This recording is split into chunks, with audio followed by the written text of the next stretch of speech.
ರಾಜ್ಯದಲ್ಲಿ ಕಾಂಗ್ರೆಸ್ ಪಕ್ಷ ಅಧಿಕಾರಕ್ಕೆ ಬಂದಾಗಿನಿಂದ ಜನವಿರೋಧಿ ಹಾಗೂ ರೈತ ವಿರೋಧಿ ನೀತಿಗಳನ್ನು ಅನುಸರಿಸುತ್ತಾ ಬರುತ್ತಿದೆ. ಆಸ್ತಿ ನೋಂದಣಿ ಶುಲ್ಕ, ವಿದ್ಯುತ್ ದರ ಹೆಚ್ಚಳ ಮತ್ತು ಟಿಸಿ ಅಳವಡಿಸಲು 600 ಪಟ್ಟು ದರ ಸೇರಿದಂತೆ ಅಗತ್ಯ ವಸ್ತುಗಳ ಬೆಲೆ ಹೆಚ್ಚಳ ಮಾಡುವ ಮೂಲಕ ಬಡವರ ಜೀವನದ ಜೊತೆ ಚೆಲ್ಲಾಟವಾಡುತ್ತಿದೆ ಎಂದು ಆರೋಪಿಸಿ ಬಿಜೆಪಿ ತಾಲೂಕು ರೈತ ಮೋರ್ಚಾ ವತಿಯಿಂದ ಪ್ರತಿಭಟನೆ ನಡೆಸಲಾಯಿತು. ಪಟ್ಟಣದ ಬಾಪೂಜಿನಗರ ಸರ್ಕಲ್ನಿಂದ ಮಿನಿ ವಿಧಾನಸೌಧದವರೆಗೂ ಪ್ರತಿಭಟನಾ ಮೆರವಣಿಗೆ ನಡೆಸಿದ ಪ್ರತಿಭಟನಾಕಾರರು ಕಾಂಗ್ರೆಸ್ ಸರ್ಕಾರದ ವಿರುದ್ಧ ಘೋಷಣೆ ಕೂಗಿ ಆಕ್ರೋಶ ವ್ಯಕ್ತಪಡಿಸಿದರು. ಭಿತ್ತಿಪತ್ರಗಳನ್ನು ಹಿಡಿದು ಸರ್ಕಾರದ ವಿರುದ್ಧ ಧಿಕ್ಕಾರ ಕೂಗಿದರು. ಈ ವೇಳೆ ಮಾತನಾಡಿದ ರೈತ ಮೋರ್ಚಾ ಜಿಲ್ಲಾ ಪ್ರಧಾನ ಕಾರ್ಯದರ್ಶಿ ಟಿ ವೆಂಕಟೇಶ್, ಸುಳ್ಳು ಭರವಸೆಗಳನ್ನು ಕೊಟ್ಟು ಅಧಿಕಾರಕ್ಕೆ ಬಂದ ಕಾಂಗ್ರೆಸ್ ಸರ್ಕಾರ ಕುರ್ಚಿ ಕಿತ್ತಾಟದಲ್ಲಿ ಮುಳುಗಿದ್ದು ರೈತರ ಬದುಕಿಗೆ ಕೊಳ್ಳೆ ಇಟ್ಟಿದೆ. ಅಗತ್ಯ ವಸ್ತುಗಳ ಬೆಲೆ ಹೆಚ್ಚಳ ಜೊತೆಗೆ ಭತ್ತ, ರಾಗಿ ಖರೀದಿ ಕೇಂದ್ರ ತೆರೆಯದೆ ನಿರ್ಲಕ್ಷ್ಯ ವಹಿಸಿದೆ. ಬೆಳೆದ ಬೆಳೆಗಳಿಗೆ ಬೆಂಬಲ ಬೆಲೆ ಘೋಷಣೆ ಮಾಡದೆ ರೈತರು ಆತ್ಮಹತ್ಯೆಯ ದಾರಿ ಹಿಡಿಯುವಂತೆ ಮಾಡಿದೆ ಎಂದು ಆಕ್ರೋಶ ವ್ಯಕ್ತಪಡಿಸಿದರು. ನಂತರ ಮೈಸೂರು ಗ್ರಾಮಾಂತರ ಬಿಜೆಪಿ ಜಿಲ್ಲಾ ಉಪಾಧ್ಯಕ್ಷ ಸಿಕೆ ಗಿರೀಶ್ ಮಾತನಾಡಿ, ಮಲೆನಾಡಿನಲ್ಲಿ ಹೆಚ್ಚಾಗಿ ಅಡಿಕೆ ಬೆಳೆಯುತ್ತಾರೆ. ಅದೇ ರೀತಿ ನಮ್ಮಲ್ಲಿ ಹೈನುಗಾರಿಕೆ ಉತ್ತೇಜಿಸುವ ನಿಟ್ಟಿನಲ್ಲಿ ಅತಿ ಹೆಚ್ಚಾಗಿ ಮೆಕ್ಕೆಜೋಳ ಬೆಳೆಯಲಾಗುತ್ತದೆ. ಆದರೆ ಬೆಳೆದ ಬೆಳೆಗಳಿಗೆ ಸೂಕ್ತ ಬೆಲೆ ಸಿಗದೆ ರೈತರು ಸಂಕಷ್ಟಕ್ಕೆ ಸಿಲುಕಿದ್ದಾರೆ. ಬೆಳಗಾವಿಯಲ್ಲಿ ರಾಜ್ಯಾಧ್ಯಕ್ಷರಾದ ಬಿವೈ ವಿಜಯೇಂದ್ರ ಅವರು ಕಬ್ಬು ಬೆಳೆಗಾರರ ಜೊತೆ ಅಹೋರಾತ್ರಿ ಧರಣಿ ನಡೆಸಿ ಕಬ್ಬು ಬೆಳೆಗೆ ಬೆಂಬಲ ಸಿಗುವಂತೆ ಮಾಡಿದರು ಎಂದರು. ಬಳಿಕ ತಾಲೂಕು ದಂಡಾಧಿಕಾರಿ ಶ್ರೀನಿವಾಸ್ ಅವರಿಗೆ ಮನವಿ ಪತ್ರ ನೀಡಲಾಯಿತು. ಈ ವೇಳೆ ಬಿಜೆಪಿ ತಾಲೂಕು ಅಧ್ಯಕ್ಷ ಶಂಬೇಗೌಡ, ಕೆಪಿ ಗುರುಸ್ವಾಮಿ ಹಾಗೂ ಪಕ್ಷದ ಮುಖಂಡರು, ಕಾರ್ಯಕರ್ತರು ಉಪಸ್ಥಿತರಿದ್ದರು. ಎಲ್ಲರಿಗೂ ನಮಸ್ಕಾರ. ನಮ್ಮ ಚಿರಿಕೋಟೆ ತಾಲೂಕಿನ ಭಾರತೀಯ ಜನತಾ ಪಾರ್ಟಿಯ ಅಧ್ಯಕ್ಷರ ಶ್ರೀ ಸಂಬೇಗೌಡರವರೇ, ಮತ್ತೆ ಸರ್ಗೂರು ತಾಲೂಕಿನ ಶ್ರೀ ಗುರುಸ್ವಾಮಿ ಕೆಪಿರವರೇ, ಮತ್ತು ಶ್ರೀ ವೆಂಕಟೇಶ್ ಅವರ ಪ್ರಧಾನ ಕಾರ್ಯದರ್ಶಿಯವರ ಒಂದು ನೇತೃತ್ವದಲ್ಲಿ ಈ ದಿನ ತಾವು ಘನವೆತ್ತ ರಾಜ್ಯಪಾಲರಿಗೆ ಒಂದು ಮನವಿಯನ್ನು ಕೊಟ್ಟಿದ್ದೀರಾ. ಖಂಡಿತವೂ ಸಹ ಈ ಒಂದು ಮನವಿಯನ್ನು ನಾನು ನನ್ನ ಜಿಲ್ಲಾಧಿಕಾರಿಗಳ ಮುಖಾಂತರ ರಾಜ್ಯಪಾಲರಿಗೆ ತಲುಪಿಸೋಕೆ ನಾನು ಮಾಡ್ತೀನಿ ಅಂತ ಹೇಳ್ತಾ ಶಾಂತಿಯುತವಾಗಿ ಪ್ರತಿಭಟನೆಯನ್ನು ಕೈಬಿಡುವುದು ನಾನು ನಿಮ್ಮೆಲ್ಲ ನಾನು ವಿನಂತಿ ಮಾಡ್ಕೊಳ್ತೇನೆ. ಧನ್ಯವಾದಗಳು.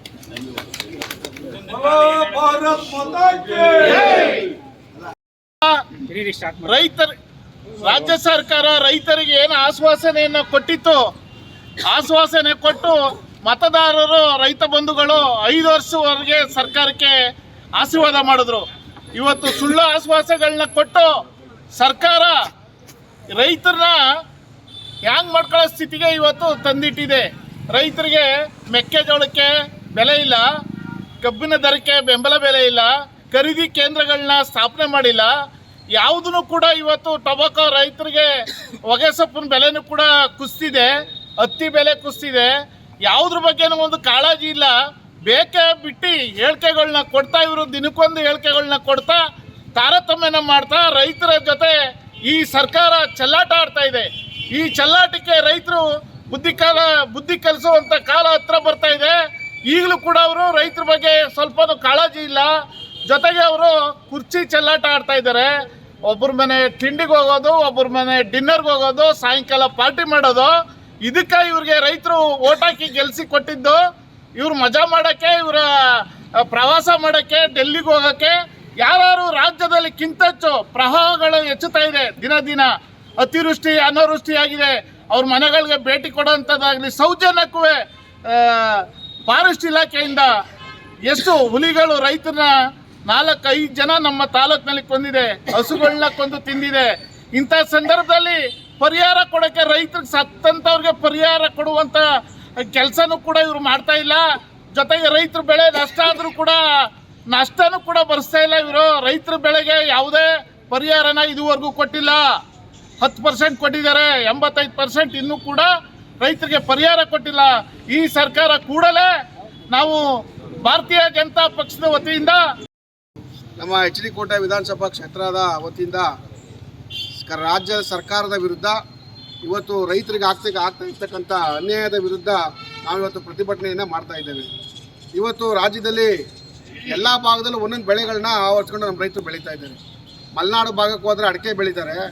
ನಮ್ಮ ಈ ಅರೆ ಮಲೆನಾಡು ಭಾಗದಲ್ಲಿ ಬಂದರೆ ಬಾಳೆ, ಹತ್ತಿ, ಮೆಕ್ಕೆಜೋಳ ಯಥೇಚ್ಛವಾಗಿ ಇತ್ತೀಚಿನ ದಿನಗಳಲ್ಲಿ ಬೆಳೀತಾ ಇದ್ದಾರೆ. ಮೆಕ್ಕೆಜೋಳ ಯಾತಿಗೆ ಬೆಳೀತಾರೆ ಅಂದರೆ, ಮೆಕ್ಕೆಜೋಳ ಈಗ ರೈತರು ಎಲ್ಲ ಹೈನುಗಾರಿಕೆಯನ್ನು ಜಾಸ್ತಿನ ನಮ್ಮ ಈ ಭಾಗದ ರೈತರು ಹೆಚ್ಚಿನ ಅವಲಂಬಿತ ಆಗಿರೋದ್ರಿಂದ ಮೆಕ್ಕೆಜೋಳನ ಜಾಸ್ತಿ ಬೆಳೀತಾ ಇರೋದ್ರಿಂದ ಸರ್ಕಾರ ಇವತ್ತು ಯಾವ ಭಾಗದಲ್ಲಿ ಯಾವ ರೈತರು ಯಾವ ಬೆಳೆ ಬೆಳೀತಾ ಇದ್ದಾರೆ ಅದು ಉತ್ತೇಜನ ಕೊಡಲಿಕ್ಕೆ ಇವತ್ತು ಅವರು ಅನಾನುಕೂಲ ಮಾಡ್ಕೊಂಡು ಈ ರೀತಿ ಸರ್ಕಾರನೇ ಕೂಡ ಕೃಷಿ ಸಚಿವರೇ ಅದ್ರ ಬಗ್ಗೆ ಯಾವ ಭಾಗದಲ್ಲಿ ಯಾವುದು ಕೂಡ ಮೀಟಿಂಗ್ಗಳನ್ನ ಮಾಡಿಲ್ಲ ಕೃಷಿ ಸಚಿವರು. ಹಾಗಾಗಿ ಇವತ್ತು ನಾವು ರಾಜ್ಯ ಸರ್ಕಾರದ ವಿರುದ್ಧ ಇವತ್ತು ಬೆಂಬಲ ಬೆಲೆ ಘೋಷಣೆ ಮಾಡದೇ ಇರೋದ್ರಿಂದ ಇವತ್ತು ನಾವು ಪ್ರತಿಭಟನೆ ಮಾಡಬೇಕಂತ ಸಂದರ್ಭ ಬಂದಿದೆ.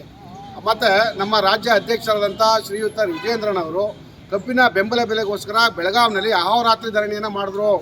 ಅದರ ಪ್ರತಿಫಲವಾಗಿ 2,350 ರೂಪಾಯಿನ ಘೋಷಣೆ ಮಾಡಿತು ಸರ್ಕಾರ. ಇವತ್ತು ವಿರೋಧ ಪಕ್ಷಗಳು ಇಲ್ಲ ಅಂದರೆ ಆಡಳಿತ ಪಕ್ಷನ ಎಚ್ಚರಿಸೋರು ಯಾರು? ಯಾವುದೇ ಸರ್ಕಾರ ಆಗಲಿ ವಿರೋಧ ಪಕ್ಷನೇ ನಾವು ಆಡಳಿತವಾಗಿ ಎಚ್ಚರಿಸತಕ್ಕಂಥ ಕೆಲಸವನ್ನು ನಾವು ಮಾಡ್ತಾ ಇದ್ದೀವಿ. ಇವತ್ತು ಇಡೀ ರಾಜ್ಯದ ಮೂಲ ಎಲ್ಲ ವಿಧಾನಸಭಾ ಕ್ಷೇತ್ರಗಳಲ್ಲಿ ಇವತ್ತು ಕಾಂಗ್ರೆಸ್ ಸರ್ಕಾರದ ವಿರುದ್ಧ ಪ್ರತಿಭಟನೆಯನ್ನು ಮಾಡ್ತಾ ಇದ್ದೀವಿ. ಈ ಒಂದು ಬೆಂಬಲ ಬೆಲೆ ಘೋಷಣೆ ಮಾಡೋವರೆಗೂ ಕೂಡ ನಾವು ನಿರಂತರ ಪ್ರತಿಭಟನೆಗಳನ್ನು ಮಾಡ್ತೀವಿ. ಇವತ್ತು ಸಾಂಕೇತಿಕವಾಗಿ ನಾವು ಮಾಡಿದ್ದೀವಿ. ಮುಂದಿನ ದಿನಗಳಲ್ಲಿ ನಾವು ತಾಲೂಕಿನಾದ್ಯಂತ ಜಿಲ್ಲೆಯಾದ್ಯಂತ ಉಗ್ರವಾದ ಹೋರಾಟಗಳನ್ನು ಪ್ರತಿಭಟನೆ ಸರ್ಕಾರದ ವಿರುದ್ಧ ಮಾಡೋರಿದ್ದೀವಿ. ಈ ಒಂದು ಹೋರಾಟಕ್ಕೆ ನಮ್ಮೆಲ್ಲ ರೈತ ಬಾಂಧವರು, ರೈತ ಸಂಘಟನೆಗಳು ಕೈ ಜೋಡಿಸ್ತಾ ಇದ್ದಾರೆ. ಮತ್ತು ನಮ್ಮ ಪಕ್ಷ ಯಾವತ್ತೂ ಕೂಡ ರೈತರ ಪರವಾಗಿ ನಾವು ಆಡಳಿತದಲ್ಲಿ ಇದ್ದಂಥ ಸಂದರ್ಭದಲ್ಲಿ ರೈತರ ಪರವಾಗಿ ಅನೇಕ ಕೆಲಸ ಕಾರ್ಯಗಳನ್ನು ಮಾಡಿದ್ದೇವೆ.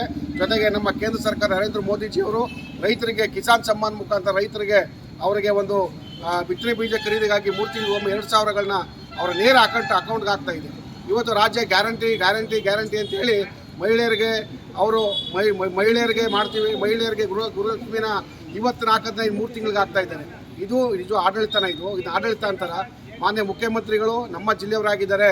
ಈ ಭಾಗದ ಜನರ ಕಷ್ಟ ಸುಖ ಕಾರ್ಪೊರೇಟ್ಗಳನ್ನು ಅಳ್ಕೋಬೇಕಾಗಿದೆ ಅವರು. ಜೊತೆಗೆ ಇತ್ತೀಚೆಗೆ ಅರಣ್ಯ ಇಲಾಖೆ ನಿರ್ಲಕ್ಷ್ಯದಿಂದ ಇವತ್ತು 4-5 ಸಾವು ನೋವುಗಳು ಎಚ್ ಡಿ ಕೋಟೆ ವಿಧಾನಸಭಾ ಕ್ಷೇತ್ರದಲ್ಲಿ ಆಗಿದ್ದಾವೆ. ಮಾನ್ಯ ಮುಖ್ಯಮಂತ್ರಿಗಳು ಅದ್ರ ಬಗ್ಗೆ ಒಂದು ಪ್ರೆಸ್ ಮೀಟ್ ಮಾಡಿಲ್ಲ. ನಮ್ಮ ಜಿಲ್ಲೆಯಲ್ಲಿ ಎಚ್ ಡಿ ಕೋಟೆ ತಾಲೂಕಲ್ಲಿ ಹಿಂಗಾಗಿದೆ, ಕುಟುಂಬಗಳಿಗೆ ಸಾಂತ್ವನ ಹೇಳಬೇಕು ಅಂತ ಹೇಳಿಲ್ಲ. ಉಸ್ತುವಾರಿ ಸಚಿವರು ಯಾವುದೋ ಒಂದು ಇದಕ್ಕೆ ಬರ್ತಾರೆ, ಯಾವತ್ತೂ ಇನ್ನಾಗಲ್ಲ ಅಂತ ಹೇಳ್ತಾರೆ. ಆದರೆ ಇವತ್ತು ಮತ್ತೆ ಮರುಕಳಿಸ್ತಾ ಇದೆ ಘಟನೆಗಳು.